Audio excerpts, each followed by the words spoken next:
Morning, hey Ray. How's it going? What's up, what's up? Hey everybody. Oop. Nope. Hey Whitney. Hey Roxy. Okay. Let's make some coffee. Because we need it. It's the main reason. I guess there could be other reasons, but...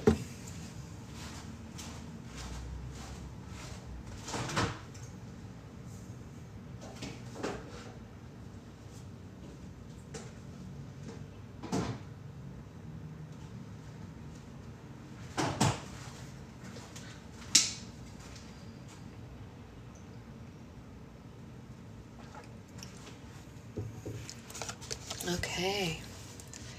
Good morning to all of you. Good morning, good morning. Just make the coffee. It's not that difficult. It's your one job. You have one job. Make the coffee.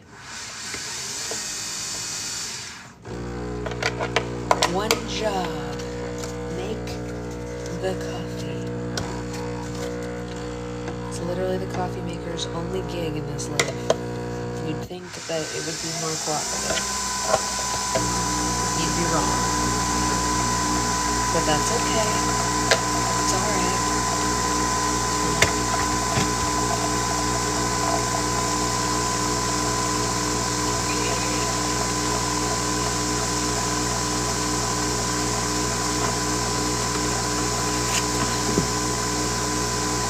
How's everyone doing this morning?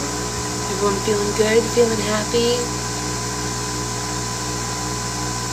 living your best life. Part of me woke up to too many things in the morning. Okay, like I have a crazy idea. Maybe I won't do it today. Maybe I'll do it tomorrow. I don't know. I feel good. How do you feel? I was like, what if I put a hot cocoa bomb in the coffee? You know? Is that weird? Is that a weird choice? Could be delicious. Could be amazing. Yeah, maybe we should do it. What do you think? Should we try it?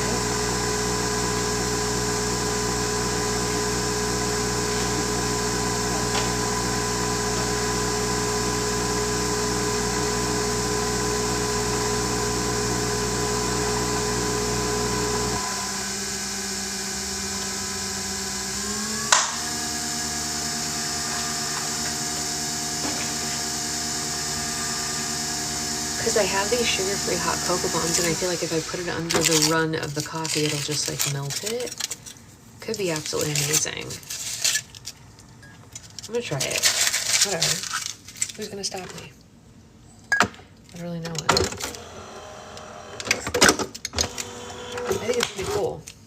You do? Really, Whitney? So it works. Okay, cool.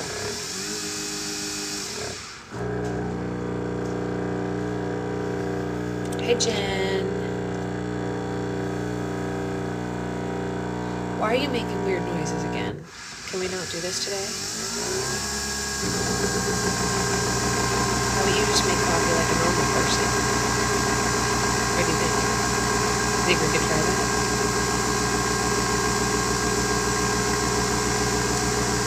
So far it has not broken the bomb. I should show you guys what it looks like. Hold on, let me see if I can turn the camera.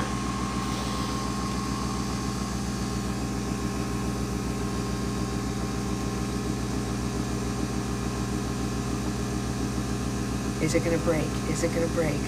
Let's go. There it goes. It's gonna do it in a second. Let's go. I know, right, Christy? That would be such a joy. I wish I had sugar-free candy canes. I just descowled it, Ray. Like, literally, like, not even 3 weeks ago. Maybe I'll do it again before our visitors come, just in case.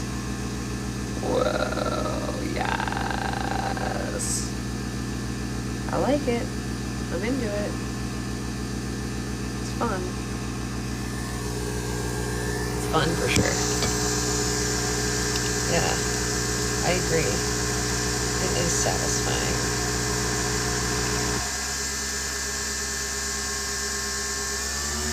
It's just a tired little maker. I mean, it's a tired little maker because, oops, I don't need that. Because we make so much coffee in this house, you know what I mean? That's the real story here, is that we make so much coffee in this household. A little bit less since I've been pregnant, but still a lot, you know? So, I saw the video from Dad Chats. Yeah, I reposted it, and Ray posted it in Patreon as well, Jen. It's good. It's good.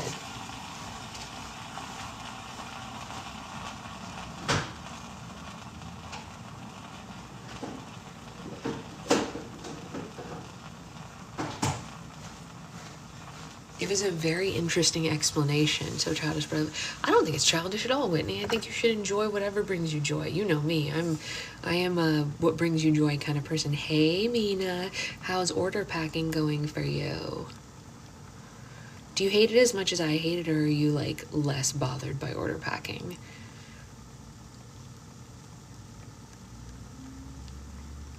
Yeah, I mean, it is interesting, Jen. It was an interesting watch. I don't know when my slime comes, but I saw that it was shipped, so I know that much. Boop, boop, boop, boop, boop, boop, boop, boop, boop, boop, boop. Sorry.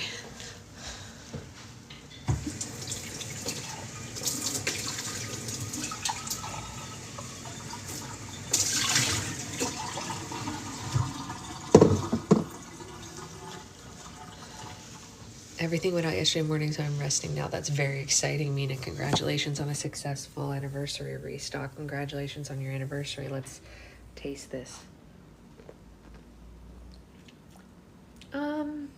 It's okay.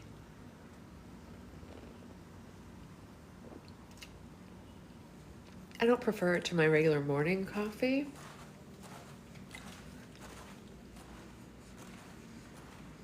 Maybe the coffee doesn't melt the thing quite as much. It's okay. I don't think I would do it again. I'm not gonna lie.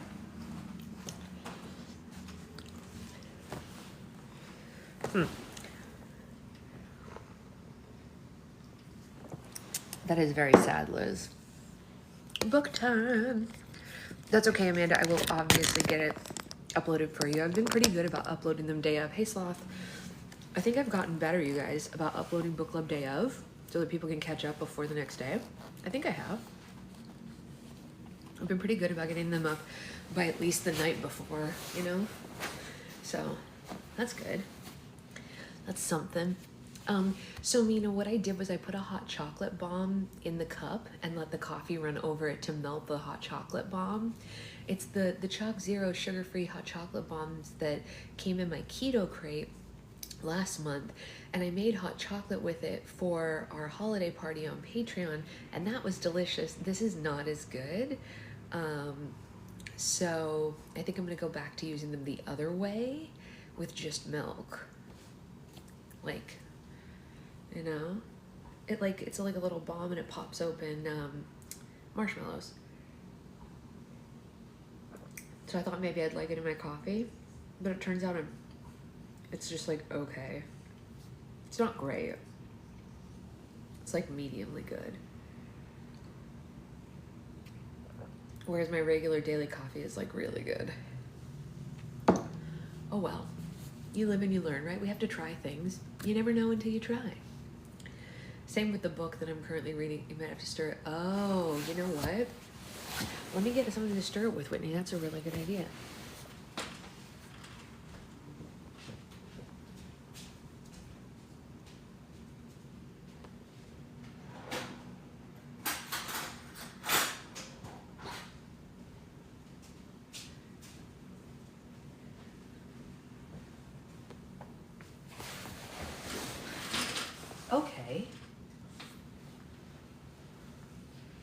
Let's try stirring it.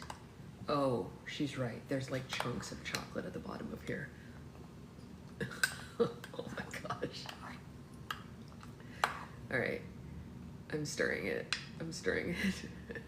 Oh, I should have done that sooner. Oh, what an idiot. That's pretty funny. So good even uploading the TikTok lives. You're so welcome, Mina. So anyone who misses them can enjoy them. I also realize I should just have been doing that all along, especially now that we know TikTok's gonna go away. Like, they gotta live somewhere, you know? Stir, stir, stir. That's right. Just a big old hunk of chocolate at the bottom of my coffee.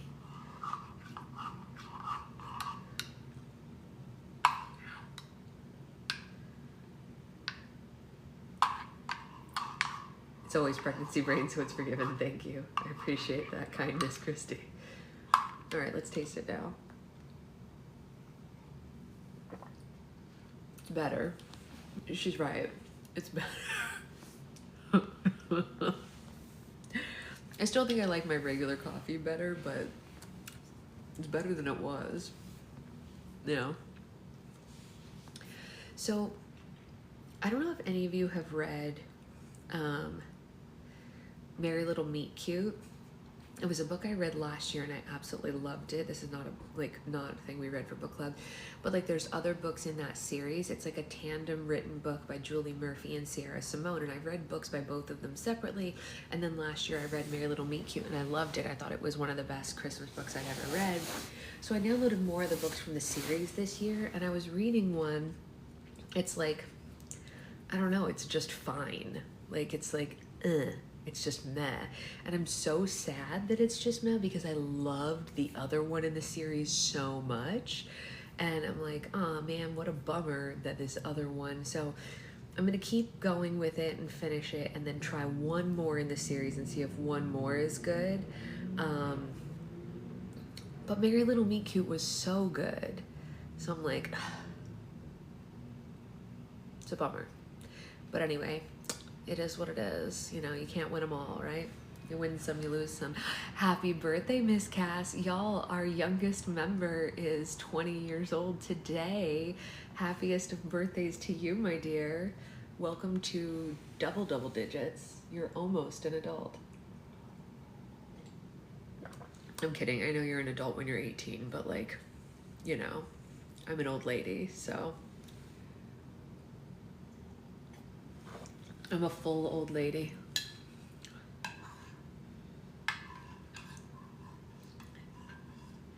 Brittany's been promoted. Hey, James, you guys, my friend James is here. Everyone say hi to James. James was my roommate in New York for so many years. He's one of my besties in the whole world, and he is a gunkle to my baby because that's his best job, is being gay uncle to all the kids in his life. He's really good at it. But sometimes we're really, I mean, not really, Amanda, not like really. James and I had wild adventures in our youth. We adventured through New York City in a way that can only be described as absolutely feral and insane, but wholesome all at the same time. Like, we were the most wholesome feral children running around New York. Whatever, we did a great job. We had a lot of fun. All right. So today we are reading the best way. Yes, James, you should tell stories. I think people would love to hear some of the wild stories you have to tell. We were raised by singing wolves. It's true. Yes, that's true, Christy. What other way is there to be in New York City? I believe we were literally raised by wolves on the subway train. Yeah. Cass, I'm gonna email you back about that. Don't send it yet. I will email you back. So just hang tight 2 seconds and I will get you. So let us read chapter 13. It's a short one, so maybe we'll get 13 and 14. To anyone who, Morning Avery, is just joining us, the previous chapters are all uploaded on the YT app, but feel free to stay and see if you like this one because the book's been pretty fantastic so far. It's very, very heartwarming, very, it's lovable. serious when it needs to be, but also funny. So let's dig in. Rachel, girl, are you alive? Rachel awoke to the sound of Mickey pounding with full force on the front door of her apartment. Scrambling from bed, she reached for her alarm clock, noting the time. It was 1:30. She had been hoping to use Sunday, the day before her first volunteering day for the Matzah ball, to recoup some energy. But alas, her best friend did not seem to get the memo. Rachel! The screaming increased in volume. I will take the door off these hinges right now. Rachel opened the door. I'm alive. I'm alive. Oh, thank God, he gasped, throwing his arms around her in a tight embrace. Where have you been? I've been trying to reach you all morning. Rachel patted Mickey on the back. Granted, Rachel did have a ton of health issues, but Mickey could be a tad melodramatic. Still, he loved her with an unrivaled ferocity. He protected her and showed up for her even when no one else did. Mickey pushed his way inside, 2 plastic bags in his hand. He raised one eyebrow at the pile of clothes scattered haphazardly all over her couch, and then his eyes gravitated to a photo of Rachel and Santa on her coffee table. He picked up the picture. Were you on another bender? Rachel snatched it from his hand. It's cheaper than therapy, Mickey. I will pray for you, Rachel. Mickey bowed his head solemnly. I'll include you in my mekbarak for the ill every Saturday. Well, Rachel said, heading for her office, I should hope so. She placed the photo of her and Santa safely beneath her computer monitor. There was nothing quite like waking up to Christmas. It was almost better than coffee. After taking one deep breath, full of cinnamon brooms and pine needles, she returned to the living room. Mickey had moved her clothes aside and made himself comfortable on the couch. Here, he shoved one of the plastic bags in her direction. I brought you lunch. She peered into the bag. Why is everyone always trying to feed me? Because we're Jewish, Mickey explained succinctly. That's what we do. We feed the people we love. Now go on, it's chicken soup. Kosher? Duh. Aw, she said, you splurged on meat for me? Well, obviously, Mickey exclaimed. He reached into his own bag and pulled out a plastic container filled to the brim with imitation crab salad. I couldn't reach you all morning. I figured that if my best friend is dead forever, I could eat your soup. Your love truly has no limits. I know, right? He said. I'm not staying long, so don't worry or anything. Rachel shifted uncomfortably in her spot. I'm fine, Mickey. It's nearly 2 o'clock, he eyed her, and you're still in your pajamas. Workwear, she corrected him. This is my work clothing. Chronically fabulous. But enough about me and my amazing fashion sense, Rachel said, pointing a plastic spoon at his head. Obviously, if you're here on a Sunday with chicken soup, something happened. So my dearest friend, where were you last night? Mickey smirked. Oh, I had an extremely hot date. Rachel gasped. Jewish? He shook his head.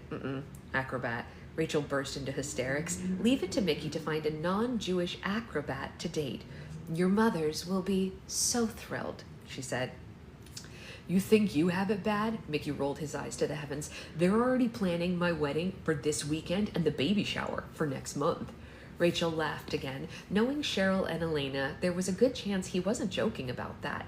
Rachel didn't know two people in the world that put a higher value on the word love. Indeed, and growing up together, it was one of the things that Rachel always loved about visiting Mickey in the city. Over Shabbat dinners, Cheryl and Elena would tell the most amazing stories about their meetings, falling in love as law students in Manhattan.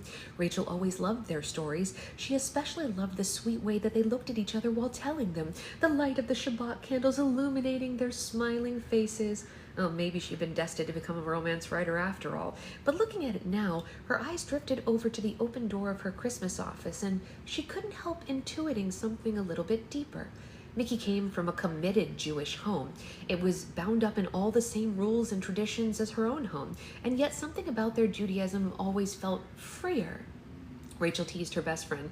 So, are you telling me our promise to grow old together is officially off the table? No. You will be my one and only until the day I die. Or until you meet another acrobat. Sure, yeah, exactly. Rachel continued eating while Mickey filled her in on the juicy details. The acrobat had a name, Stefan, and he was in town with the circus visiting from Russia.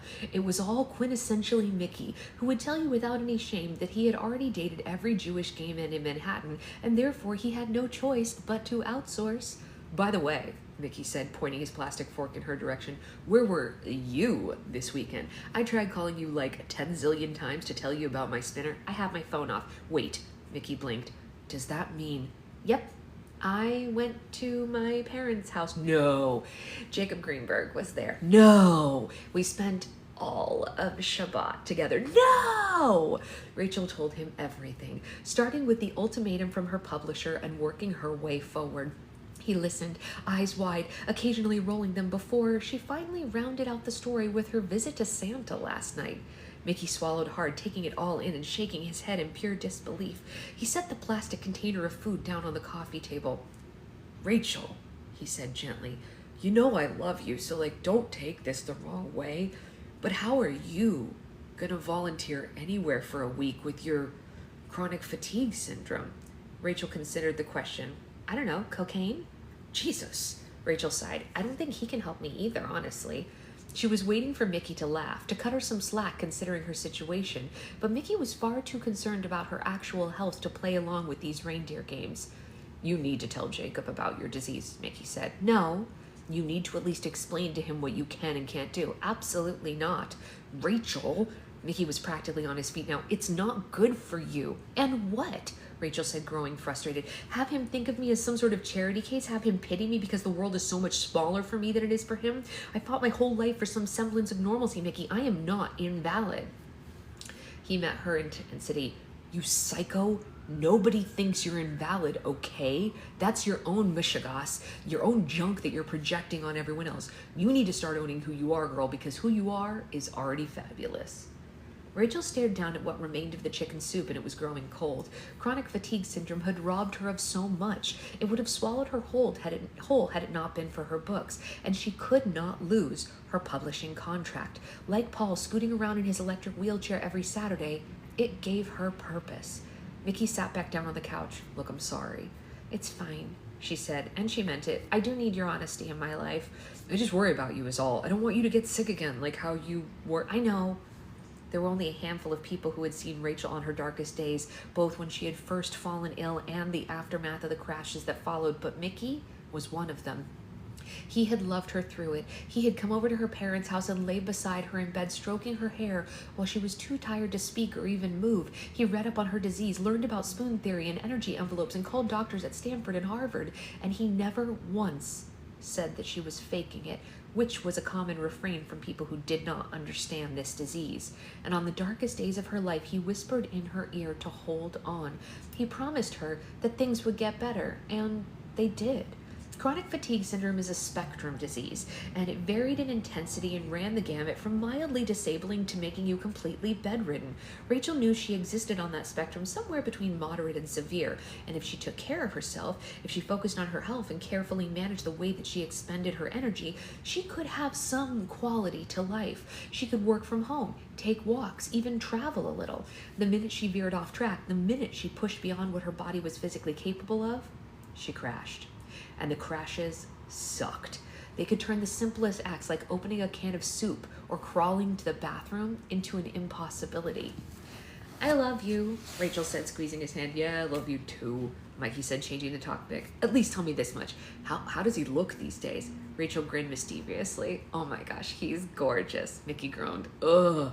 Yeah, drop dead, in fact. He could probably model if he wasn't such a super successful businessman. No, she nodded sadly. Also incredibly stylish. I'm not sure if it's because he's French or rich, but he basically exudes charm. You're killing me, Mickey balked. Is he still a jerk?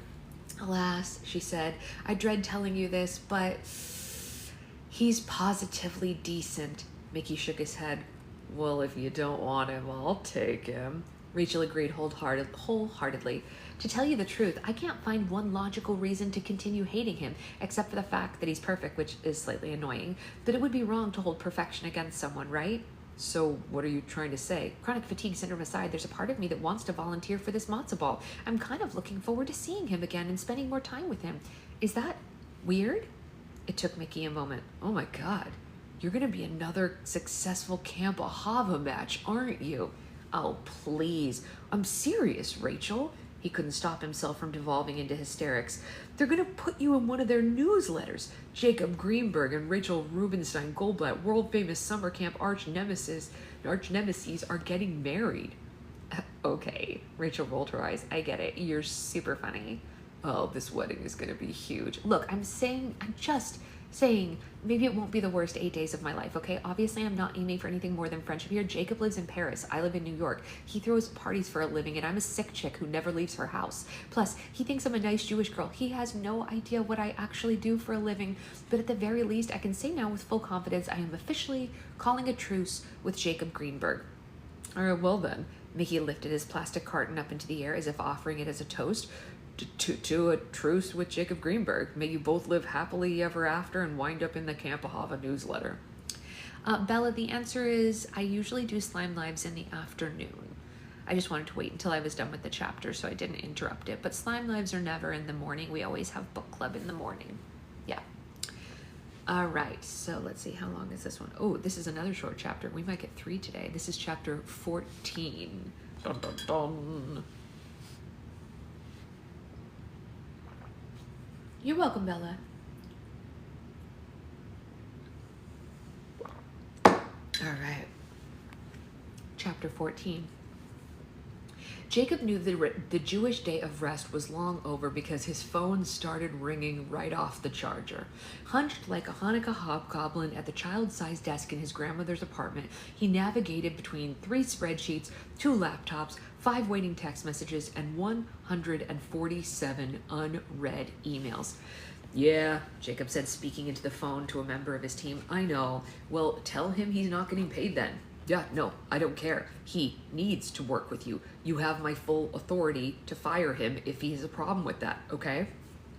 Jacob hung up, cracked his neck, and tried to work out the pain that had settled in the center of his left shoulder blade.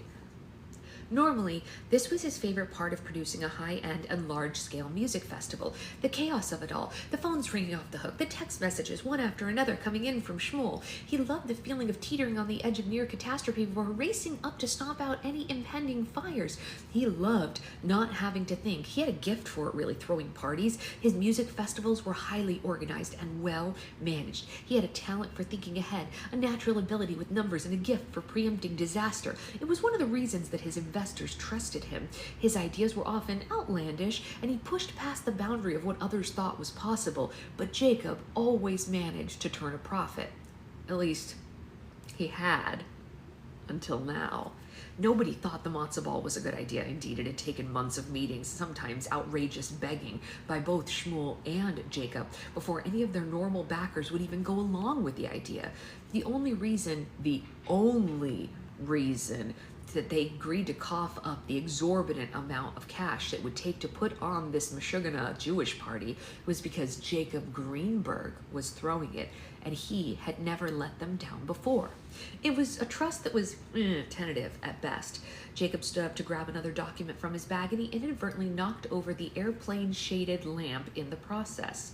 It went crashing to the floor, taking several pages of his work with it. Jacob sighed, staring down at the mess. He tried not to take it personally, but the way that it plummeted nose first felt like some sort of Hanukkah harbinger of doom. It was a mistake. Everything about this, the matzo ball, returning to New York, reconnecting with Rachel, it was terrible. It was an awful, awful mistake. Jacob bent down and began cleaning up the pieces. He should have just stayed at the presidential suite at the Four Seasons. In a hotel, he would have had a king-size bed, room service, and a proper desk. But he had reasoned that staying with his grandmother would give him more time together with her, force him away from his workaholic ways, and allow him to come home for meals and candle lightings. He had never expected it to be this hard. It wasn't just the twin-size bed, which, by the way, was totally appropriate for a 6-foot man. It was the room itself. His father had grown up in this apartment, had spent his youth and adolescence sleeping in this very same bed, and when Jacob was old enough to visit his bubby for long stretches of time over breaks in Hanukkah, the room had inevitably been passed down to him, and now it was like a relic of the past, a time capsule that he couldn't even escape. It suffocated him. The clutter his bubby collected only heightened the bad memories. The collection of airplanes and modeling kits and art supplies, the baseball paraphernalia, the posters, autographed balls, Jacob and his father at various games, arms wrapped around each other, smiling. all before his mother fell ill. He looked up to see that goddamn baseball mascot costume, the one his father had bought him at some kind of sports auction, sitting in the chair by the wall. It had been grinning at him all damn night. He had the urge to throw it in the trash, to treat the way his father had treated him, as though he were worthless and expendable. Jacob's phone buzzed to attention. Grateful for the distraction, he picked it up. "So new?" Shmuel asked. "Hey, how'd it go?" Jacob could tell from the sound of cars and voices chattering around that he was on the street somewhere. Good," Jacob said, turning away from the costume. "We're on with Rabbi Goldblatt." "Excellent," Shmuel said. "That's great news. And Bubby?" "Bubby's good too," Jacob said and stepped out into the hallway. "She's actually out now, catching up with some friends. Baruch Hashem. Are you heading over to the Four Seasons now?" Yeah, I'm just about to hop on the subway," Shmuel explained. "Can I expect to see you there?" "Yeah, I was already there this morning, actually. Everything should be good to go. You can start doling out payments. Listen," he rubbed the back of his neck. "There's something I want to let you know about tomorrow. A last-minute addition to the volunteers. Her name is..." The phone went dead. Jacob tried to call Shmuel back, but it was no use. He must have lost service in the tunnels, so Jacob put his phone away. The feeling of being unsettled, standing on the precipice of danger, rose up inside him again. He needed a drink. In the kitchen, he opened the fridge. It was nearly empty. There was nothing there except Chinese leftover food and beer. He wasn't surprised by the beer. His grandmother was German by birth, after all, but probably because of his mother, he had never quite developed an appreciation for it, so he put on a pot of tea instead. Leaning against the counter, he waited for the kettle to boil. His eyes wandered to the scar on his finger, and his mind went with it, floating over to Rachel. He would be seeing her tomorrow and spending 8 days beside her as she volunteered for the Matzah ball. He thought back to the advice of his grandmother. Have fun with each other. How exactly was Jacob going to manage that? They weren't children anymore. They weren't in summer camp. They couldn't just sneak over to her bunk at midnight and scratch on the screen door pretending to be a serial killer. He wanted Rachel to play along. The kettle whistled. Jacob took it off the stove and began rummaging through the cabinets for a box of tea. That's when it happened. A full-fledged Hanukkah miracle. His eyes wandered over to 3 boxes of matzah sitting untouched and unopened on one of the shelves. Toby always kept a stockpile of matzah in her apartment, not just because, like most Jewish homes, there was always some left over after Passover, but also because, like most folks of her generation, Toby had seen her fair share of war and tragedy, and matzah was the perfect food for duress. Matzah was like the Jewish people in this way. It was hardy and resilient, and it could be kept for years, hidden away in a pantry, and pulled out during economic times of uncertainty or as a prescriptive for indigestion. Matzah was always there for you when you needed it in an emergency. It gave Jacob an idea.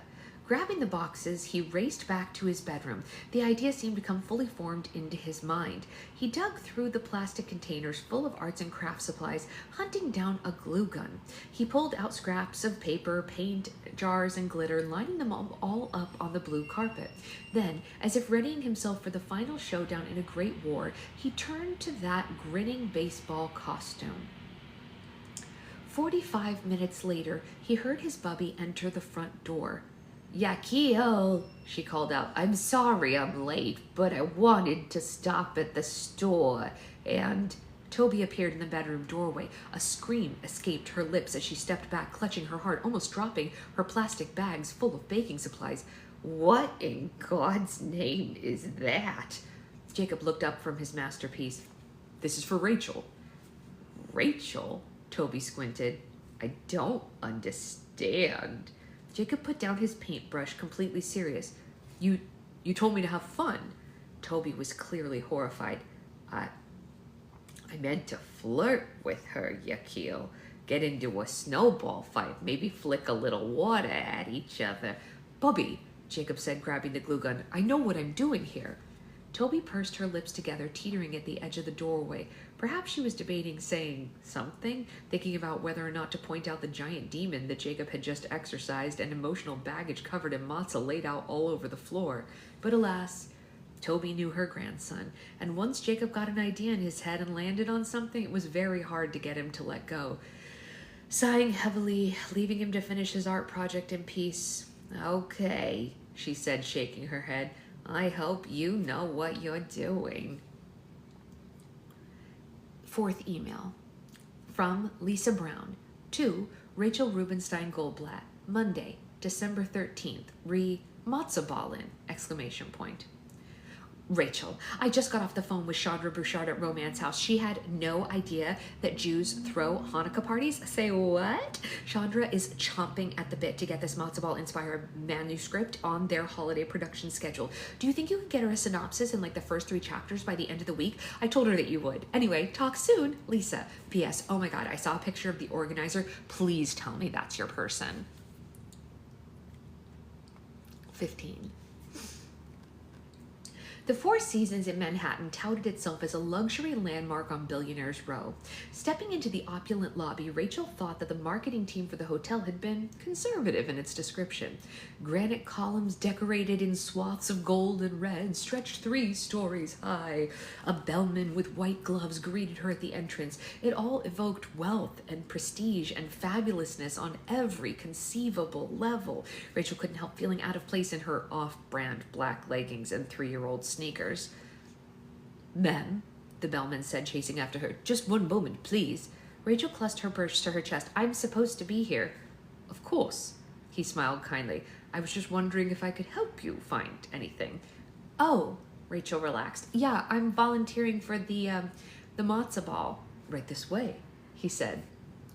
Rachel traversed a maze of black hallways and conference rooms, passing by men in yellow vests holding extension cords and stylish assistants chattering away on their phone.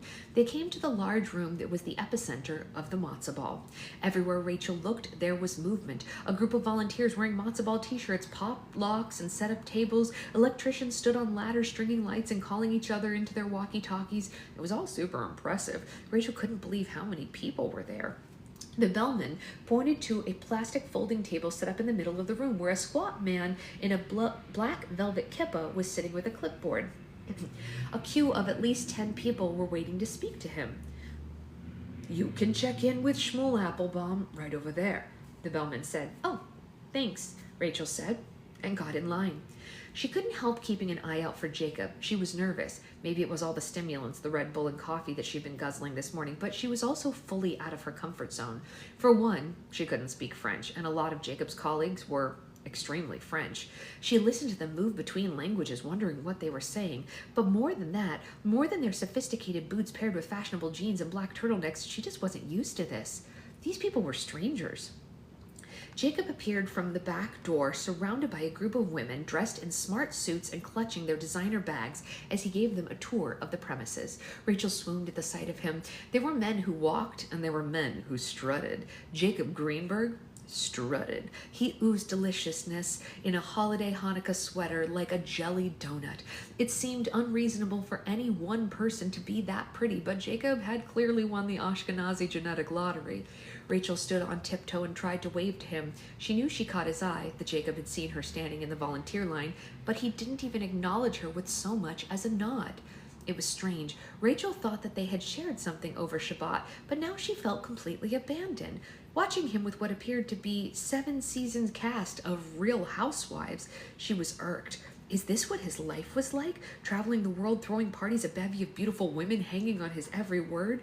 Rachel swallowed the ranked feeling bubbling up inside her. She just needed a ticket to the matzo ball. She repeated this fact like a mantra inside her mind. It didn't matter about Jacob Greenberg. It didn't matter who he talked to or what woman swooned in his presence. She would get through this week and write that stupid Hanukkah book for Chandra. Shag frickin' shamash. Next, Shmuel called to Rachel from his table. Good morning, Rachel quipped, putting her best face forward. I'm here to... Who are you? He said, interrupting her. What do you need? Rachel was taken aback. She was used to people being abrupt in New York, but this little man was downright rude. I'm Rachel, she said. Rachel, Rikva, Rachela, he said, scanning the sheet. I don't have you on my list. It's okay, Jacob said, finally coming over. She's with me. She's the last-minute addition. Last-minute addition? Shmuel raised his eyebrow at Jacob. We don't have room for... Rachel watched the men in conversation devolve into whispers. She tried to listen in, but they had switched to speaking in French. She couldn't believe it. They were talking about her in front of her in a language she didn't even understand. Unbelievable. I know, Jacob said in English, but this is Rabbi Goldblatt's daughter. Rachel felt a blood vessel in her brain pop. It was bad enough that she was tired and that Jacob didn't seem to care about her enough to even put her on the stupid volunteer list, but she despised being introduced to anyone as Rabbi Goldblatt's daughter. "It's Rachel," she snapped. Shmuel looked up from his huddle. "What?" "Just Rachel." She glanced between the two men. "I'm my own person. You know that." Both men fell silent. Almost immediately, Rachel regretted her outburst. It was ridiculous to get this upset over an introduction. Regardless, there was something about people whispering secrets about her that stoked her anxiety. "Okay," Shmuel said, scribbling her name at the bottom of the clipboard.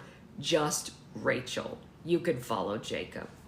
Jacob led her through another maze of hallways. She could feel the tension pulsing through her body. He was acting weird. Maybe she was acting weird too. And suddenly it struck her in some place that was deep and hurtful. Shabbat Jacob was totally different than work Jacob. She didn't like this version of him. There was something about his energy, about the way he bounced in his sneakers beside her that felt off. Or maybe it just reminded her of the Jacob Greenberg that she'd known at Camp Ahava. "So how are you today?" Jacob asked. "I'm fine," she said succinctly. "I was thinking about what you said the other day." "What did I say?" About being a writer," he explained, "about doing work for someone else, doing freelance or something like that." "Oh," she said, remembering the conversation they'd had at dinner. "Right, yeah. We're very lucky to have someone with your background here." Rachel forced a smile, and they were standing at the end of a hallway near what looked to be like some sort of utility closet. She assumed Jacob was going to ask her to write something, like start a blog or begin proofreading marketing materials. Perhaps he'd even set up a computer in that tiny closet.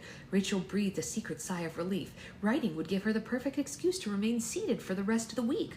"You clearly know how to touch people," Jacob said, his voice booming through the halls. "So I thought to myself, how can I best utilize Rachel Rubenstein Goldblatt this week? How can I make use of her many skills and talents?" And then I knew. I just knew. Jacob opened the closet door. Rifling through coats and cleaning supplies, he struggled to pull something out that was large and round, hidden beneath a disposable dust cover. And after several minutes of fighting, Jacob yanked it from the closet and tore the white covering away.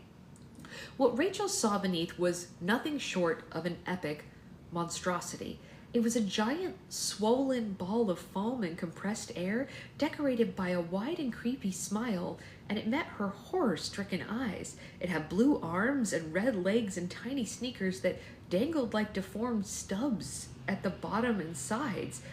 But what made her want to shriek aloud in horror were the tiny pieces of real matzah covered in purple paint and glitter that someone had hot glued all over the front of this. "Oh, what sweet nightmare is this?" "This," Jacob said, holding it up, "is the matzah ball costume." "It's awful." "You think so?" Jacob said, tilting his head to the side. "Oh, I rather like it." Rachel crossed her arms against her chest. "So what?" she asked, unamused. "You want me to get it dry cleaned or something?" "Oh, actually," he said, pushing it in her direction, "I wanted you to wear it." Rachel nearly choked on her tongue. "I'm sorry, what?" Jacob beamed proudly. "I want you to be our location liaison." "You want me to be a noodle liaison?" "Oh, Rachel," Jacob said, frowning dramatically. "This position is so much more than being an egg noodle swimming around in a delicious bowl of chicken soup. You're the matzah ball. You're the centerpiece, the celebration of our round and hearty identity, amplifying Ashkenazi culture for all those who cross your path. Everybody loves a matzah ball." This could not be happening. Rachel half expected a camera crew to jump out of the closet and tell her that she was being punked, but then she looked at Jacob, and he was still holding that leviathan of a costume. His face dropped dead serious. I can't wear that thing," Rachel spit back. "Why ever not?" Because," she stammered, it's 3 times bigger than I am." "I assure you it's very lightweight." "I have a skin allergy," she lied. "I'll break out into hives." "It's made with all natural and organic ingredients?" He took a piece of the matzah off the costume and ate it happily to show her that it was safe. "You see," he said, and crumbs of purple paint and gold glitter fell to the floor. "Everything we used is non-toxic and completely hypoallergenic, and that'll likely come in handy tomorrow." Tomorrow?" Rachel whispered. "What happens tomorrow?" Jacob beamed. "Telling you would ruin the fun surprise, and you want to have fun, don't you?" This was all too much. He was too much. Her heart pounded and struggled to find a way out of this disaster.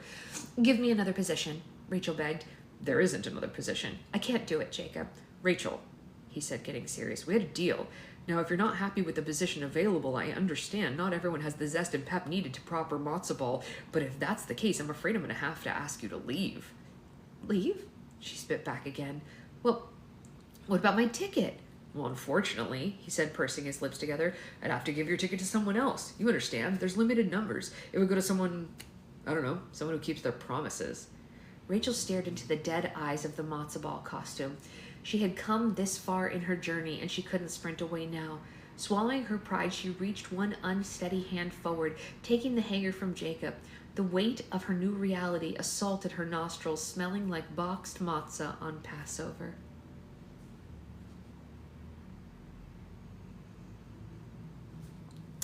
Jacob was thinking about the summer of pranks and fun that had blossomed into love when Rachel emerged from the restroom at the Four Seasons Hotel. The matzo ball costume was even better than he could have envisioned. Swallowing his laughter, he forced himself to remain professional. Wow, he said, his hands digging into his pockets. You look amazing. She narrowed her eyes. Thanks. Do you mind if I get a picture of you? Jacob asked. I'm not really into social. He pulled out his phone and snapped a picture of her. Look how cute you are, he said, showing her the photo. And a small puff of exasperated air escaped her lips, and she looked up to the heavens, shaking her head a little, and Jacob cocked his head in confusion.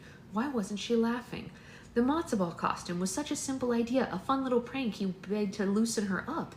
But now, the delineation point between two different people here, Rachel, who hid so many secrets about herself, and Jacob, who never cared what other people thought of him. But Jacob never had the luxury of caring. His early experiences in life had taught him that people were just unreliable. Your mother could fall ill, your father could abandon you, and like many children from broken homes, he learned to rely on himself alone. Jacob didn't see a problem with the costume. He didn't see it as cruel or mean. He simply saw it as a game, and the more Jacob played the game, the better he felt. Okay then, Jacob said, stepping aside to let her pass. Let me show you where you're going to be working today. Waddling slowly behind him, Rachel left a trail of matzo ball crumbs as she went, and forced his staff to press their backs up against the corridor wall to allow her to pass. Rachel turned bright red. Do you really think this is a good idea? I honestly can't think of a better one. They came to the main lobby, and beside the large Christmas tree decorated in blues and whites, his staff was already hard at work. 3 women, all stylishly dressed in matching blue sweaters and black skirts, were setting up laptops and cameras, and Jacob pointed to a long table lined with large silver gift totes. This is where you'll be working, he said. Great. Now, as you know, Jacob made a point to be over the top in his delivery, our main event will be held on the 8th night of Hanukkah, but while most of the staff is busy setting up the main event room, as typical in these large-style scale productions, we also have the option of silver passes for a few select guests. Silver passes? Silver passes offer special guests and exclusive access to the events leading up to the big event. For those who have been elected to buy silver tickets, it will be 8 days of non-stop Jewy-themed fun leading up to the matzo ball. There'll be chocolate spa treatments, spinning classes by candlelight, a 24-hour aromatherapy bar where you can craft your very own Hanukkah-themed essential oils. Yeah, who doesn't love essential oils? Rachel met his enthusiasm. Exactly, Rachel, Jacob said, ignoring her obvious snark. Now, as our very own Lokshin liaison, you will be in charge of greeting our silver-level guests. You'll answer questions, escort them to their rooms, show them their Hanukkah copters. Sorry, their Hanukkah what? 8 fabulous helicopters painted in gold and silver to look like flames. Just imagine them flying over the Manhattan skyline. Oh yeah, I'm imagining something. Now, Jacob continued, you will make sure our silvers are bubbling over with excitement every single second of every single day that they are here. You will bring the pep. You will bring the energy. But first, he picked up an elegantly designed schedule on silver paper. You will make sure that every single one of our silver guests gets one of these schedules. She shrugged. Okay, that sounds simple enough. Whenever one of our silver guests arrive, Maddie over there, he waved to a woman with a stylishly short haircut, will check them in and get them all set up with our app. After which, you will personally be in charge of, wait for it, giving them a gift bag and one of these schedules. Rachel reached for the material. Okay, got it. A schedule, he said, putting it in the bag, goes in the bag. I got it, Jacob.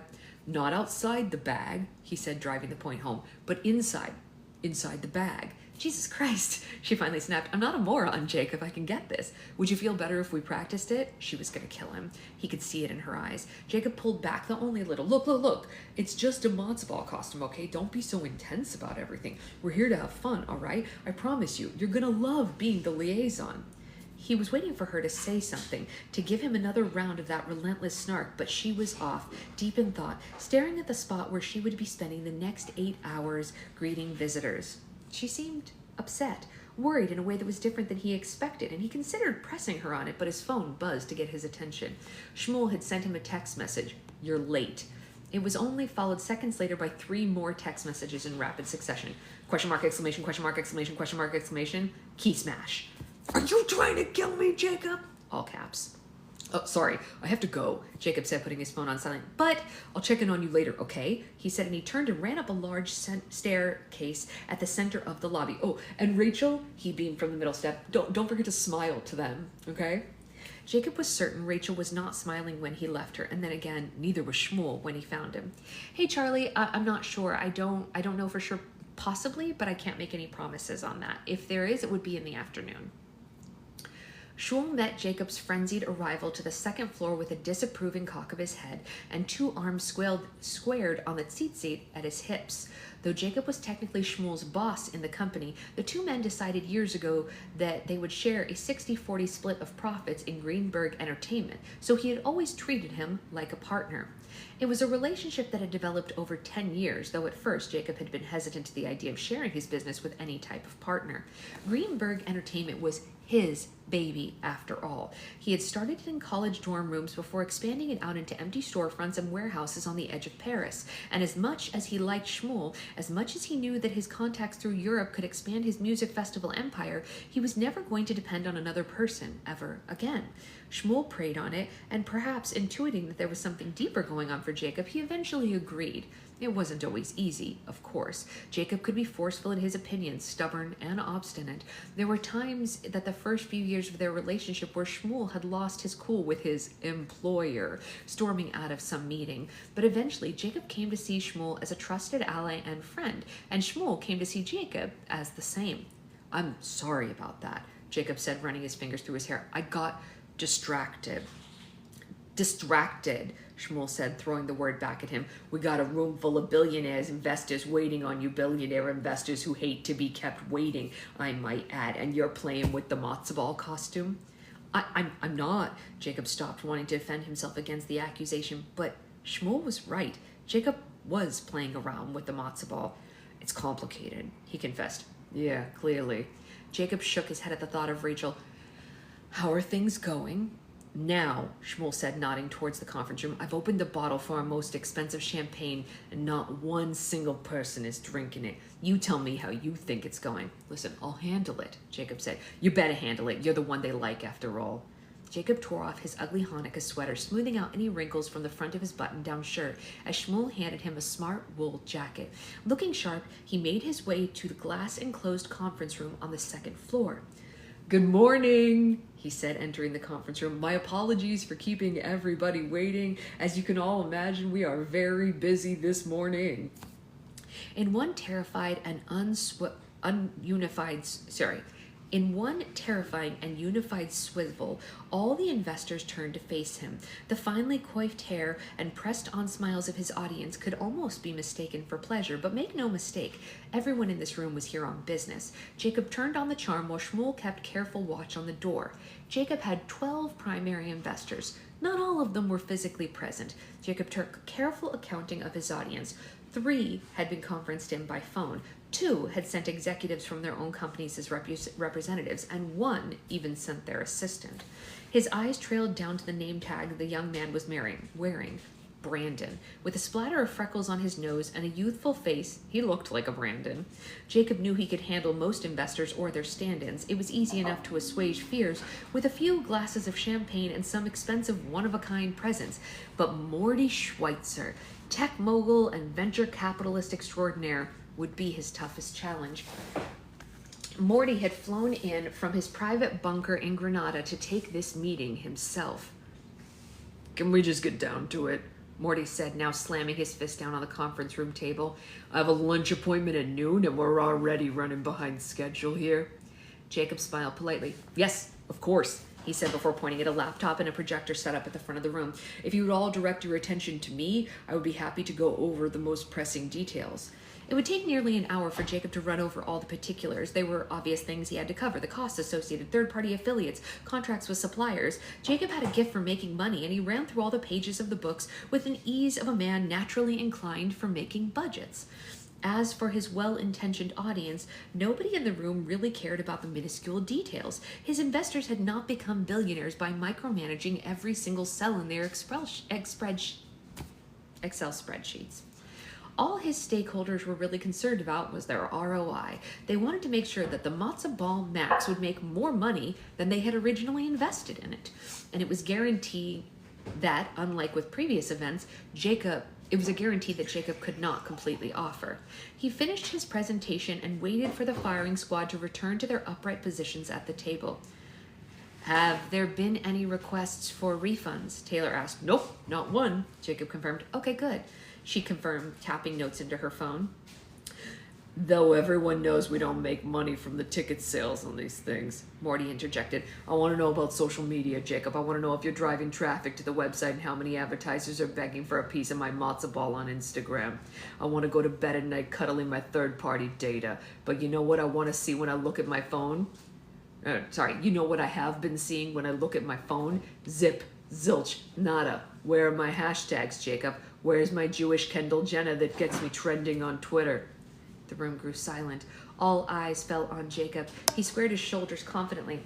I can assure you that we have everything in place to make this matzo ball a huge success. Once the actual event begins, once the content starts being uploaded and downloaded from our apps and websites, you're going to see that traffic that you've been looking for. Brandon perked up from behind his laptop. And if you're wrong? I've never been wrong about an event before. Morty considered this argument carefully, rubbing his chin. The matzo ball was gaining traction in the Jewish world. That was important. But for Greenberg Entertainment, the party itself was almost irrelevant. It was the image and video clips, the pictures of influencers wearing bikinis while sunbathing on a rock, that had brought the bulk of his company's profits on previous events. It was all the uploads and downloads, shared links, mutual likes, sponsorships, royalties that had sent their revenue into the millions. Launchell and Sunbird made Jacob a fortune, but those were large-scale events held in the middle of deserts or on private islands with celebrities that anyone would recognize in attendance. It was easy to garner interest and drive traffic utilizing those methods. The Matzo Ball Max, this was different. It was going to be held indoors with a smaller audience. It was created around Hanukkah and designed to feature Jewish artists and performances. Plus, it was high-end. It was a formal affair. Instead of dreadlocks and portable toilets, it would be personal assistants and evening gowns. Jacob knew that he could throw a great party, but in order to fulfill his investors' demands for all that too important ROI, the matzo ball needed to have mass market appeal. Its images and videos, like the stories from people who attended, would need to be shared by news organizations, social media influencers from outside the Jewish world, and it needed to have crossover. Grace grimaced in concern. And what about that thing? What thing? That ridiculous matzo ball costume that I passed in the lobby? She said, last I checked, that's not exactly the upscale feel you promised us for this event. Grace was right. The costume was not at all indicative of the high-end informal event that Jacob had promised his investors. Something about Rachel made Jacob skirt common sense. That's just mainly for the children of our silver past members, Jacob lied, our VIP guests who opted to spend a full week in New York prior to the main event. Kids? Brandon asked. Why are there kids at the matzo ball? It's winter vacation. Jacob thought on his feet. Kids are off from school. We figured we could do a little something for them, provide some babysitting, give the parents a break, especially since not all of our activities are particularly child-friendly, so if the kids are happy, then the parents are happy, right? The room broke out into murmurs and huddles. It was a good excuse. Jacob knew this. And Shmuel was there to seal the deal. Plus, Shmuel interjected, think of all the memes. Morty perked up. Memes? Who loves social media more than a teenager, am I right? Shmuel pulled out his phone. Scrolling through, he opened the Matzo Ball event app. There, on the very first page, available for download, was the image of Rachel's giant matzo ball bottom, squeezing itself uncomfortably through the doorway, and beneath the photo, in block letters, were the words, nailed it. Shmuel said, pointing to his phone. It's funny, right? The room broke into hysterics. Everyone was thrilled. Yes, the atrocious matzo ball in the front lobby would serve its purpose, to make money. Whether or not that had been Jacob's original intention, that was irrelevant. His investors were happy, and Jacob could now return his attention to what mattered, making the event a success. With his stakeholders' concerns muted for the time being, Jacob raised one final toast to their success and said, "To Hanukkah," lifting his glass high into the air, "and to a healthy return on all our investments."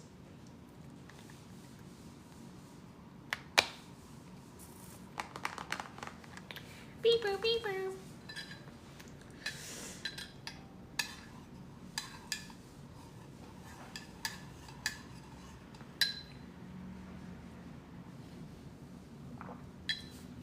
Well, that's that then, huh? So, with that in mind, I will see you all tomorrow for more of this. Don't forget tomorrow's book club. No, she is not going to like those memes, Naisa. Tomorrow's book club is going to be an hour earlier than usual, but if you can't make it, of course, I will upload it. It's only because my doctor needed us there by 9 a.m., which could not be changed. So it is what it is. It's going to be early tomorrow. We'll get it done. And then, yeah, exactly. Nice. Just around that time. And then I got to be out of here by 8:30. And then, I will upload it for anyone who misses it, of course. And then we'll be at the normal time on Saturday. So don't worry about that. That's pretty much the whole kit and caboodle. I might be on to make slime later today. I'm not 100% sure, but I will let you all know. And I hope you have a great rest of your day until then. Bye, guys.